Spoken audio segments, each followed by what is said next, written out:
जी नमस्कार, मैं हूं विपुल कुमार और आप देख रहे हैं सुर विहार डिजिटल न्यूज।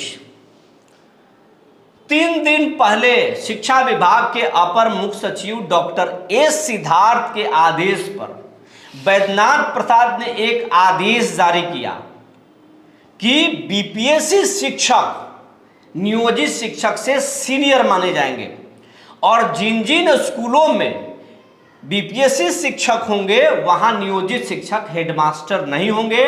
सारा वित्तीय प्रभार जो है, कहले सरल भाषा में तो प्रभारी प्रधानाध्यापक के चार्ज में बीपीएससी शिक्षक रहेंगे।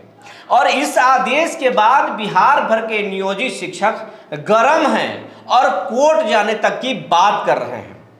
इस मुद्दे पर हम बीपीएससी शिक्षक और बड़े शिक्षक नेता ये ओम प्रकाश जी हैं और ये गया शिक्षक निर्वाचन क्षेत्र से एमएलसी के चुनाव भी लड़ चुके हैं। शिक्षकों ने इन पर भरोसा भी जताया था और अब एक बार फिर जब नियोजित शिक्षक बीपीएससी शिक्षकों पर हमला कर रहे हैं और कह रहे हैं कि इस आदेश को हम कोर्ट में चुनौती देंगे और हम 20 साल से टीचर हैं, हम कैसे जूनियर हो जाएंगे। और जो आदमी 1 साल से शिक्षक बना है, जिसको एक आवेदन लिखने नहीं आ रहा है, जिसको हम खुद ट्रेनिंग दे रहे हैं, वो कैसे हमारा सीनियर हो जाएगा।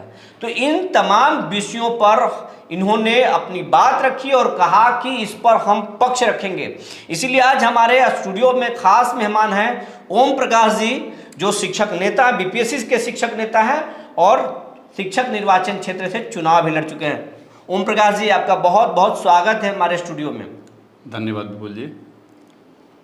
पहला सवाल ये है कि जो अभी एस सिद्धार्थ साहब के एक आदेश पर पत्र निकला है बैद्यनाथ प्रसाद का कि बीपीएससी शिक्षक सीनियर होंगे और नियोजित शिक्षक जूनियर होंगे। अब जब हेडमास्टर का जो चार्ज है वो बीपीएससी शिक्षकों को दिया जाएगा। इस पर नियोजित शिक्षक कह रहे हैं, आपत्ति जता रहे हैं, कह रहे कि इस आदेश को हम कोर्ट में चुनौती देंगे, ये कोई आदेश नहीं है। इस पर आप क्या कहेंगे? सर्वप्रथम सुर विहार चैनल को हम बहुत बधाई देते हैं कि आपने बीपीएससी शिक्षकों की सूध ली। लगभग 2 लाख की संख्या में बीपीएससी शिक्षक बिहार में बड़ी तल्लीनता के साथ, तन्मयता के साथ अलग अलग विद्यालयों में अपना दायित्व निभा रहे हैं और उनका पक्ष जानने के लिए आपने बुलाया है, मैं धन्यवाद देता हूँ। देखिए विपुल जी, सबसे महत्वपूर्ण बात यह है कि शिक्षकों का अपना अलग अलग संवर्ग है। जब शुरुआत में 2006 में सरकार शिक्षकों की बहाली के लिए नियोजन नीति लेकर आई, हम लोगों ने उस समय उसका विरोध किया था और हम मांग उस समय भी कर रहे थे कि आप एक लिखित परीक्षा से शिक्षकों की बहाली कीजिए। सरकार की अपनी मजबूरियां थी, जो भी उनके तर्क थे पंचायती राज के हवाले उन्होंने किया और स्थानीय निकाय के माध्यम से शिक्षकों की नियुक्ति की गई, नियोजन किया गया। बार बार शिक्षकों के मांग पर सरकार उनकी सेवा शर्तों में बदलाव भी करते रही, लेकिन बिहार सरकार को स्पष्ट तौर पर समझ में आ गया, हालांकि इसमें लंबा समय लग गया, कि अच्छे शिक्षकों का विद्यालय में होना ज़रूरी है और अगर हम अच्छे कॉम्पिटेंट टीचर चाहते हैं तो हमें लिखित परीक्षा के माध्यम से गुजरना होगा और हमारी बहाली को पूरे देश के लिए खोलना होगा। जिन राज्यों में भी, लगभग हमें जो जानकारी है कि 17 से 18 राज्यों के शिक्षक बिहार में इस बार बीपीएससी से चयनित होकर आए हैं, तो सरकार ने कहीं ना कहीं एक्सप्लोर करने का प्रयास किया है कि जो बेस्ट टीचर हैं, जो जिनमें क्वालिटी है, वो बिहार में आएँ और यहाँ के बच्चों को शिक्षित करें। हमें लगता है कि ये नीति बहुत सही है और बड़े पैमाने पर नियुक्तियाँ हुई हैं, आगे भी। मतलब आपका कहना तो सीधा सीधा यही है कि जो बीपीएससी शिक्षक हैं वो बेस्ट हैं और जो नियोजित शिक्षक हैं उनमें कोई योग्यता नहीं है। नहीं, मैं ऐसा नहीं कह रहा हूँ कि उनमें योग्यता नहीं है। तो फिर आप क्या करेंगे? आप तो यही करें कि सरकार ने ये समझ लिया कि योग्य शिक्षक को जो है लाने के लिए एक लिखित परीक्षा, एक बड़ी एजेंसी जो बिहार का है बीपीएससी, उससे हम एग्जाम कंडक्ट कराते हैं, उसके तहत लेके आते हैं। शिक्षकों का एक अलग संवर्ग ही बनाया गया, जिन्हें विद्यालय अध्यापक का संवर्ग कहा गया। सरकार इसको बहुत लेकर स्पष्ट नियमावली लेकर आई और ये ओपन वैकेंसी थी, तो सभी शिक्षकों को, चाहे वो नियोजित हों, प्राइवेट स्कूलों में पढ़ा रहे हों या दूसरे राज्यों में काम कर रहे हों, सबको सरकार ने अवसर दिया था कि हम एक परीक्षा लेते हैं लिखित, आप उस परीक्षा को पास कीजिए और फिर आपको हम विद्यालय में तैनात। मतलब आपका कहने का मतलब है कि जो बीपीएससी शिक्षक हैं वो कानूनी तौर पर सीनियर हैं और जो ये फैसला है कि जूनियर रहेंगे ये नियोजित शिक्षक, ये सही कदम है? आप डॉक्टर एस सिद्धार्थ के आदेश से खुद से संतुष्ट हैं? बिल्कुल, ये नीतिगत तौर पर सही है? आप सरल भाषा में समझाएं दर्शकों को। बीपीएससी सभी शिक्षक इस फैसले का स्वागत करते हैं। फैसला बहुत सही है। शिक्षकों का जो वरीयता तय होता है उसमें सबसे पहला उसका संवर्ग देखा जाता है। जो पुराने सहायक शिक्षक हैं उनका प्रमंडल संवर्ग है, उसके बाद बीपीएससी शिक्षक हैं विद्यालय अध्यापक के रूप में, इनका जिला संवर्ग है, इसके बाद विशिष्ट शिक्षकों का संवर्ग है जो स्थानीय स्तर पर है, और फिर नियोजित शिक्षकों का संवर्ग है। इसमें एक क्रम स्पष्ट दिखाई देता है। सरकार आगे चल करके इन सब पर अपनी पॉलिसी और स्पष्ट कर दी। अभी तो एक पत्र आया है, इसमें स्पष्ट करने का प्रयास किया गया। तो मुझे लगता है कि ये सरकार का कदम बिल्कुल सही है और हम लोग इसका स्वागत करते हैं।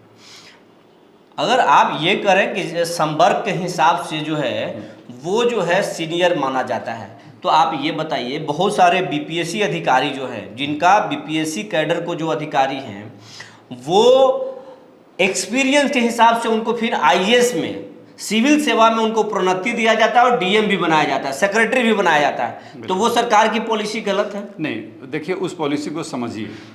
एक जो आईएएस सीधे बहाल होकर के आता है वो 2 साल 3 साल 4 साल में किसी जिला का जिला पदाधिकारी बना दिया जाता है, लेकिन जो प्रमोशन से आते हैं उन्हें अपनी पूरी सेवा लगभग समाप्ति की तरफ जब होती है, 2 साल 1.5 साल 3 साल के आसपास सेवा होती है, तब वो उस पद पर आते हैं। और इन दोनों में बहुत फर्क है, वो आप समझ रहे हैं।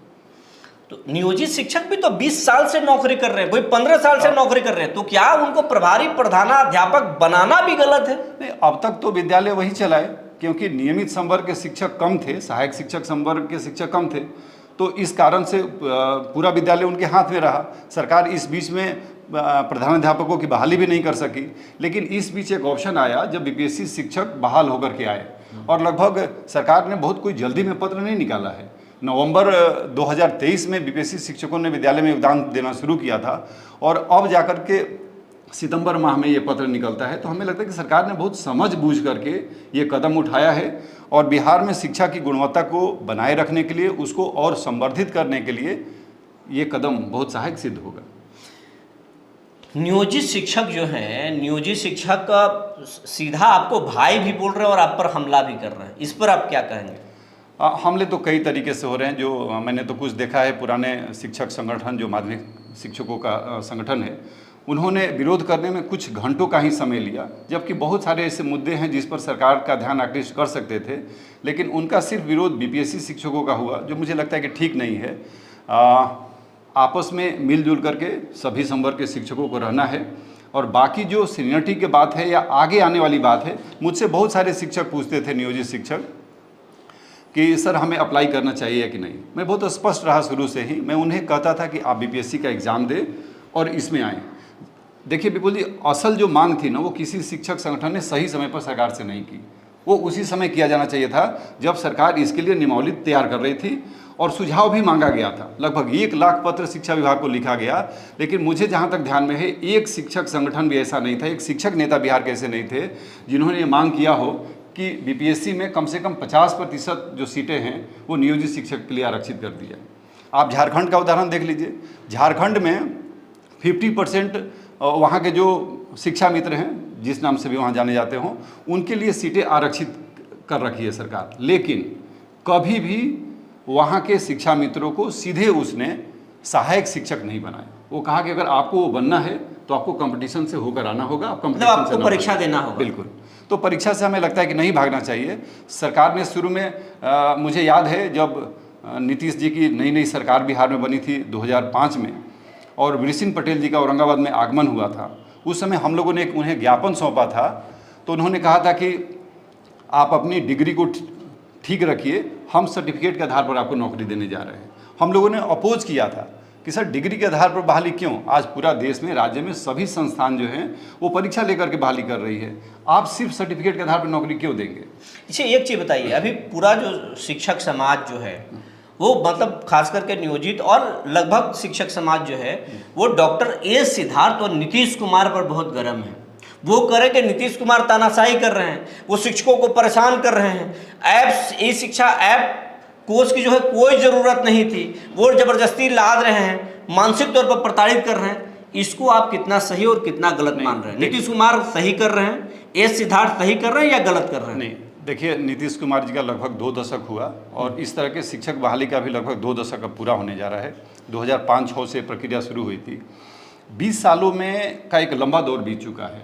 तो निश्चित है कि हम उन पुराने नियम और कानून के साथ नहीं चल सकते। हमें शिक्षा में नवाचार की आवश्यकता है और सरकार बहुत तरीके से इसमें इंफॉर्मेशन टेक्नोलॉजी को लेके आ रही है, डिजिटल चीज़ों को कर रही है, पारदर्शिता भी लाना है और साथ में शिक्षकों की और इसमें सरल भाषा में बताइए कि सही कर रहे हैं नीतीश या गलत कर रहे हैं? बिल्कुल बहुत सही कर रहे हैं, हम उसका स्वागत करते हैं। इससे बिहार के शिक्षा में एक बड़ा बदलाव देखा जा रहा है। शिक्षक समय से अब आने जाने लगे, क्लासेस बहुत स्मूथली चलने लगे, बच्चों में पढ़ने के प्रति ललक जगह है। तो ये सब बिहार के हक में है। बिहार सरकार अपने कुल बजट का 20% से ज़्यादा राशि अकेले एक विभाग शिक्षा विभाग का खर्च कर रही है। तो समझा जा सकता है कि ये सरकार आप जिस तरीके से बात कर रहे हो ओम प्रकाश जी, आपके तो शिक्षक समाज ही आपका शत्रु बन जाएगा।